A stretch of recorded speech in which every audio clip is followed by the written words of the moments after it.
नमस्कार, जनवार्तामध्ये आपल्या सर्वांचं स्वागत। प्रथम पाहूया ठळक बातम्या।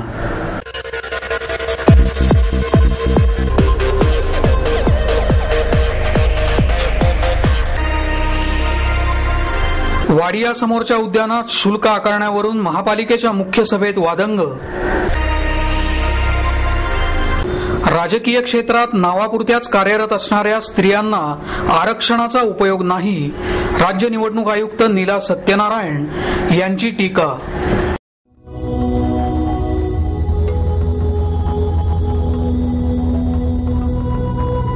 भृगु संहिता से जानिए आपके पिछले जन्म के बारे में, जानिए आपके इस जन्म के बारे में, जानिए आपके अगले जन्म के बारे में।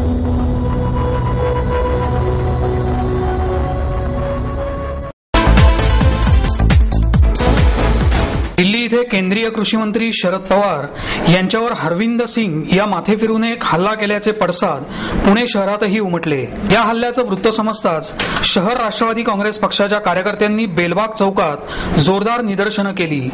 या घटनेच्या निषेधार्थ जोरदार घोषणाही दिल्या गेल्या। दुपारी 4 वाजण्याच्या सुमारास राष्ट्रवादीचे 100हून अधिक कार्यकर्ते बेलबाग चौकात उपस्थित राहून त्यांनी हरविंदर सिंगच्या विरोधात घोषणा दिल्या।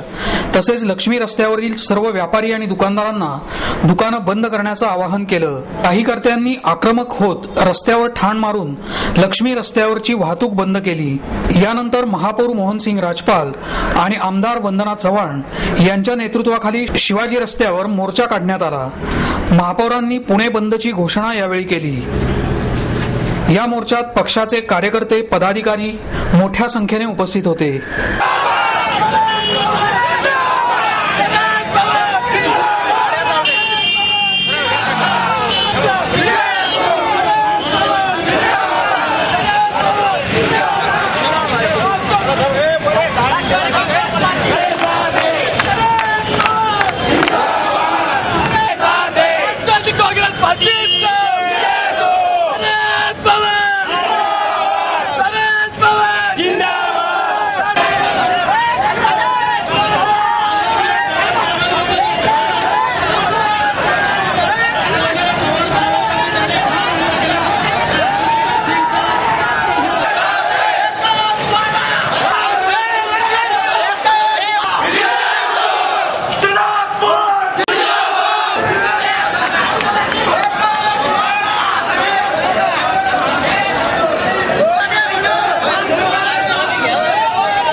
शरद पवार आगे बढ़ो, शरद पवार आगे बढ़ो, राष्ट्रवादाचा बुलंद आवाज, लोकनेत्यावर भ्याड हल्ला करणाऱ्या प्रवृत्तीचा, लोकनेत्यावर हल्ला करणाऱ्या व्यक्तीचा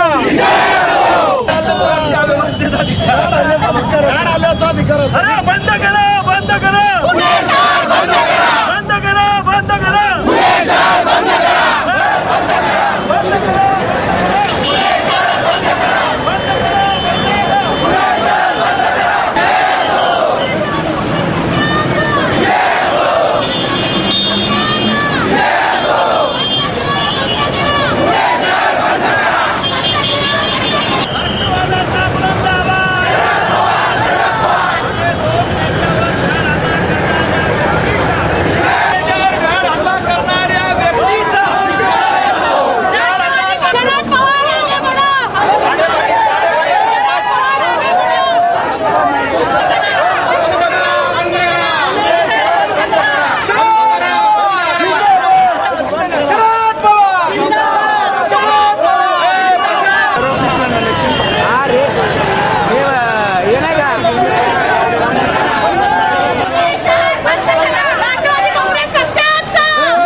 वाडिया कॉलेज समोरच्या रमाबाई आंबेडकर उद्यानात प्रवेश शुल्क आकारण्यावरून महापालिकेच्या मुख्य सभेत जोरदार वादंग झाले.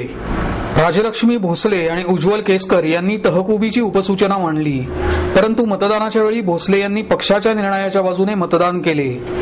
राष्ट्रवादी काँग्रेस आणि मनसे यांनी तहकुबीच्या विरोधात, तर भाजप आणि शिवसेनेने तहकुबीच्या बाजूने मतदान केले.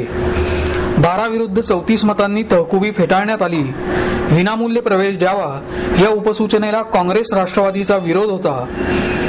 Messrs palm grove beach private limited यांनी बीओटी तत्वावर हे उद्यान विकसित केलं आहे.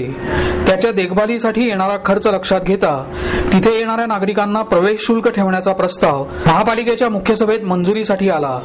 त्यामध्ये अंध अपंग नागरिकांना विनामूल्य, प्रौढांसाठी ₹5, मुलांसाठी ₹2 आणि मासिक पास ₹50 असं शुल्क ठेवण्याविषयी तरतूद करण्यात आली होती. या शुल्काला श्याम देशपांडे, उज्ज्वल केसकर, बाबू वागसकर, किशोर शिंदे यांनी विरोध केला. तसेच अरविंद शिंदे यांनी प्रवेश शुल्काच्या रकमेला विरोध करत प्रौढांना ₹1 आणि 12 वर्षाखालील मुलांना विनामूल्य प्रवेश द्यावा असं सुचवलं आणि तशी उपसूचनाही दिली. हे उद्यान बीओटीवर केलं जात असताना अंशतः भरपाईसाठी शुल्क आकारण्याची अट प्रशासनाने ठरावात कशी काय टाकली असा मुद्दा देशपांडे यांनी उपस्थित केला. या विषयाचा पुन्हा एकदा अभ्यास झाला पाहिजे. बीओटीवर काम होतं पण त्याची व्यवस्थित देखभाल केली जात नाही असं मुक्ता टिळक म्हणाल्या. या सर्वांवर देखभाल करण्याचं काम दक्षता विभागाचं आहे. त्यांनी यावर लक्ष का दिलं नाही असा प्रश्न अनिल शिरोळे यांनी उपस्थित केला. या उद्यानाच्या आजूबाजूला झोपडपट्टी आहे, त्यामुळे तेथील लोक उद्यानात येऊन कचरा करतील असं काही जणांचं म्हणणं होतं. आयुक्तांनीही याला दुजोरा देत कोणत्या क्वालिटीचे लोक जाणार आहेत हे पाहिले पाहिजे. तसंच 110 उद्यानांची देखभाल महापालिका करू शकणार नाही असंही ते म्हणाले.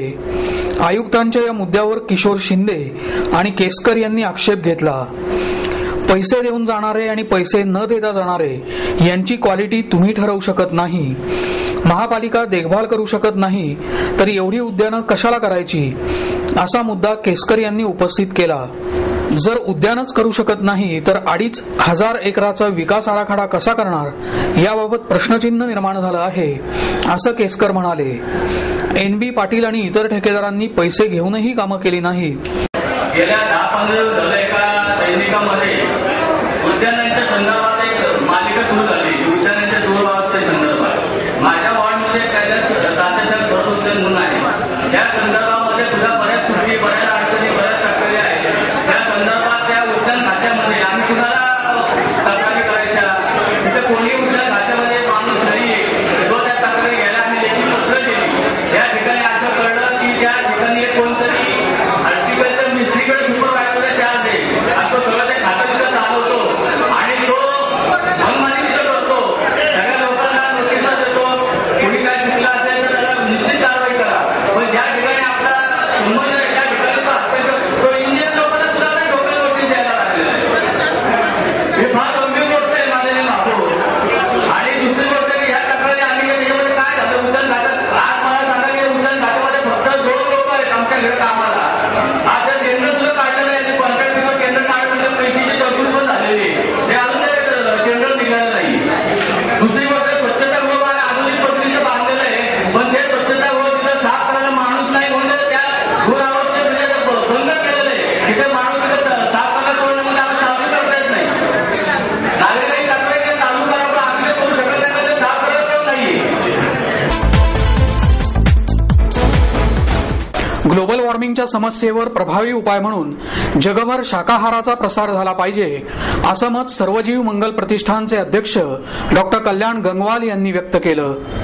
25 नोव्हेंबर हा दिवस मांसाहार रहित दिन म्हणून जगभर साजरा केला जातो. या अनुषंगाने घेतलेल्या पत्रकार परिषदेत बोलताना डॉक्टर गंगवाल म्हणाले की नवीन कत्तलखान्यांवर बंदी, अस्तित्वातल्या कत्तलखान्यांची क्षमता न वाढवणे, आपलं पशुधन वाचवण्यासाठी जागरण करणे आणि पर्यावरणाची मोठी हानी करणाऱ्या मांसाहाराऐवजी शाकाहाराचा प्रसार करणे हे अत्यंत अनिवार्य बनले आहे. प्राण्यांबाबत असलेल्या कायद्यांची कडक अंमलबजावणी केली जावी अशी मागणी केंद्र आणि राज्य सरकार यांच्याकडे आम्ही करत आहोत असंही त्यांनी सांगितलं. ग्लोबल वॉर्मिंगच्या दुष्परिणामाचा मानवावर शारीरिक, मानसिक, भावनिक आणि आध्यात्मिक पातळीवरही परिणाम होत आहे. उत्तम आरोग्यासाठी या चारही बाबी अत्यंत आवश्यक आहेत असं सांगून डॉक्टर गंगवाल म्हणाले की प्राण्यांची कृत्रिमरित्या वाढवण्यात आलेली पैदास आणि त्यांच्या आहारासाठी वापरली जाणारी कोट्यावधी एकर जमीन, त्यासाठी होणारी मोठी जंगलतोड, मांसाहार निर्मितीसाठी पाण्याचा होणारा बेसुमार वापर यामुळे निसर्गाचं संतुलन बिघडलं असून त्यामुळे ग्लोबल वॉर्मिंगचा प्रश्न वाढीला लागत आहे. या दृष्टीने कोपनहेगन इथे झालेल्या जागतिक परिषदेतही याची गांभीर्याने दखल घेण्यात आली. अमेरिकेसारख्या प्रगत राष्ट्रांमध्ये देखील पर्यावरण संवर्धनासाठी आठवड्यातून किमान 2 वेळा मांसाहार टाळा अशी चळवळ सुरू झाली आहे. याकडे आपण गांभीर्याने बघितलं पाहिजे असं आवाहनही त्यांनी केलं. याबाबत नागरिकांना संदेश देताना ते म्हणाले, साधू वासवानी यांच्या 132व्या जयंतीनिमित्त काढण्यात आलेल्या रथयात्रेत विदेशी भक्तगण आणि विद्यार्थ्यांनी पर्यावरण रक्षणाचा संदेश दिला. पुणे स्टेशन जवळच्या साधू वासवानी मिशन इथल्या त्यांच्या समाधीपासून रथयात्रेला सुरुवात झाली. साधू वासवानी यांचा पुतळा आणि जेपी वासवानी रथात विराजमान होते. त्यांच्या सर्व अनुयायांनी पांढरं वस्त्र परिधान केलं होतं. क्वार्टरगेट, महात्मा गांधी रस्ता या मार्गाने यात्रा पुन्हा मिशनच्या कार्यालयात परतली. रथमार्गात 2 ठिकाणी साधू वासवानी यांच्या संदेशाचे व्हिडिओ दाखवण्यात आले. त्यानंतर दादा वासवानी यांनी उपस्थितांना मार्गदर्शन केले. या यात्रेत परदेशातून आलेले त्यांचे अनुयायी आणि शालेय विद्यार्थी मोठ्या संख्येने सहभागी झाले. शालेय मुलांनी फुलं, झाडांच्या वेशभूषा केल्या होत्या. रथयात्रेच्या सुरुवातीला एका गाडीत थांबून ते पर्यावरणाचा संदेश देत होते.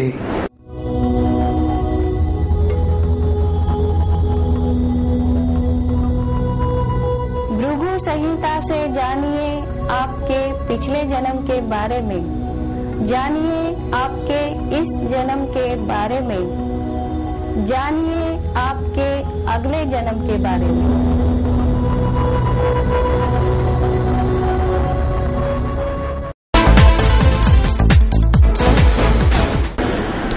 सरहद संस्थेच्या वतीने टिळक स्मारक मंदिर इथे काश्मीरी हस्तकला प्रदर्शनाचं आयोजन करण्यात आलं आहे. 23 ते 28 नोव्हेंबर दरम्यान हे प्रदर्शन भरलं असून त्यामध्ये एकूण 35 स्टॉल लावण्यात आले आहेत. प्रदर्शनाचं उद्घाटन बुधवारी ज्येष्ठ नेते मोहन धारिया आणि महापौर मोहनसिंग राजपाल यांच्या हस्ते करण्यात आलं. यावेळी सरहदचे संजय नहार उपस्थित होते. कागद आणि लाकडापासून तयार करण्यात आलेल्या प्राण्यांच्या प्रतिकृती असलेल्या वस्तू ग्राहकांचं आकर्षण ठरत आहेत. त्यामध्ये अगदी कासवापासून ते हत्तींपर्यंतच्या प्रतिकृतींचा समावेश आहे. घरगुती वापरासाठी आवश्यक असलेल्या वस्तू, टी ट्रे, तबक, डाव, टपालपेटी, प्राण्यांचे शोपीसही आपल्याला या प्रदर्शनात पाहायला मिळतात. 2-2 वर्ष कसदार हातांनी कसलेल्या कलाकुसरीतून तयार झालेल्या आकर्षक शाली ग्राहकांच्या मनात भरणाऱ्या आहेत. केवळ शालीच नव्हे तर महिलांना परिधान करता यावे असे अगदी गुडघ्यापर्यंतची जाकीट, चुडीदार आणि अन्य ड्रेस मटेरियल्सही येथे पाहायला मिळतात. ग्राहकांना परवडेल अशा किमतीत या वस्तू आहेत. स्फटिकांपासून तयार केलेले विविध प्रकारचे दागिनेही इथे आहेत. ग्रहांचे खडेही इथे पाहायला मिळतात. छोट्या आकारापासून ते मोठ्या आकारातल्या वस्तूंनी भरलेल्या या प्रदर्शनाला ग्राहक देखील पसंती दर्शवू लागले आहेत. राजकारणात कार्यरत असलेल्या महिलांचा कारभार जर त्यांचे पतीच बघत असतील तर महिला आरक्षणाचा उपयोग काय, असा सवाल राज्याच्या मुख्य निवडणूक आयुक्त डॉक्टर नीला सत्यनारायण यांनी केला. महर्षी कर्वे स्त्री शिक्षण संस्थेच्या बाया कर्वे स्त्री अभ्यास केंद्राच्या कर्त्या करवित्या या पुस्तकाचं प्रकाशन त्यांच्या हस्ते झालं. याप्रसंगी ज्येष्ठ अभिनेते विक्रम गोखले उपस्थित होते. यावेळी बोलताना सत्यनारायण म्हणाल्या की सध्या विविध ठिकाणी राजकीय क्षेत्रात कार्यरत असणाऱ्या स्त्रियांची बहुतांश कामं त्यांचे पती करत असतात. राज्यात 28,000 ग्रामपंचायतींमध्ये 76,000 महिला कार्यरत आहेत, पण त्या फक्त नावापुरत्याच आहेत. असं अस्तित्व उपयोगाचं नाही. येणाऱ्या महापालिकेच्या निवडणुका निर्भय आणि न्याय्य पद्धतीने पार पाडायच्या आहेत. स्त्रियांमध्ये असणारी संवेदनशीलता, करुणा आणि आईपण या सर्व गुणांमुळे त्या लोककल्याणासाठी योग्य आहेत.